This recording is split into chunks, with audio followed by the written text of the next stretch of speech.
नमस्कार। आज हम सुनेंगे अपूर्ण सवा महीना पूरा किया। जानबाजी बाबा को बचपन में लेकर मांड गांव गए थे।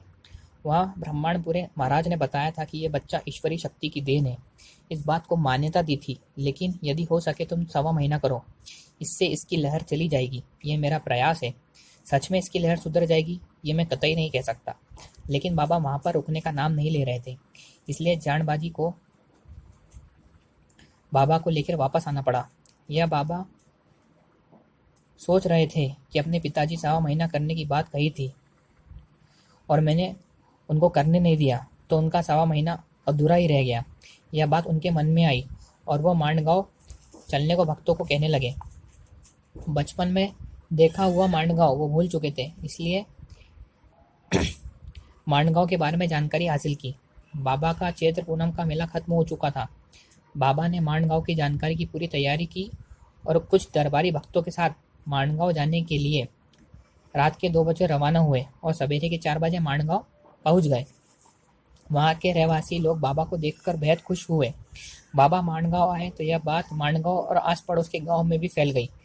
बाबा गांव के बाहर के नीम के पेड़ के नीचे बैठना चाहते थे, लेकिन गांव वालों के कहे अनुसार उन्हें इमली के पेड़ के नीचे बैठना पड़ा, क्योंकि गांव वालों का कहना था कि ब्राह्मणपुरे महाराज भी इमली के पेड़ पे ही बैठते थे। इसलिए तुम भी इमली के पेड़ के नीचे बैठो, ऐसी विनती गांव वालों ने बाबा से की। उस पेड़ के नीचे बाबा को बैठने के लिए मिट्टी का चबूतरा बनाया गया। उस पर बोरे का आसन लगाकर बाबा अपना स्थान ग्रहण कर लिया।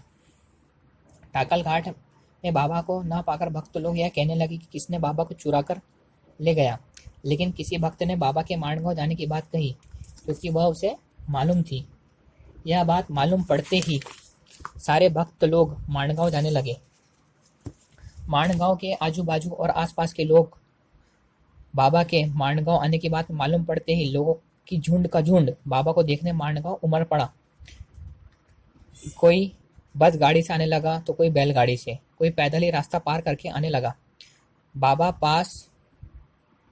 के पास लोगों की भीड़ देखकर वधा परिवहन से मांडगांव जाने के लिए ज्यादा बसें भिजवाई।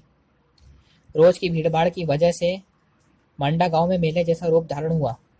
सवा महीने की समाप्ति पर बाबा ने अपने सामने ही महाप्रसादी सभी लोगों में प्रदान की। इसी तरह सवा महीने की समाप्ति होने पर बाबा टाकल घाट आने की सोच रहे थे। इतने में बाबा के स्वागत के लिए वहां वरुण राज भी आए और तपती हुई धरती को पूरी तरह शांति बरसा गए। 2 घंटे के प्रवास के बाद सवेरे 4 बजे बाबा टाकल घाट पहुंचे। टाकल घाट पहुंचते ही देवस्थान में हर्षानंद से भी भर गए और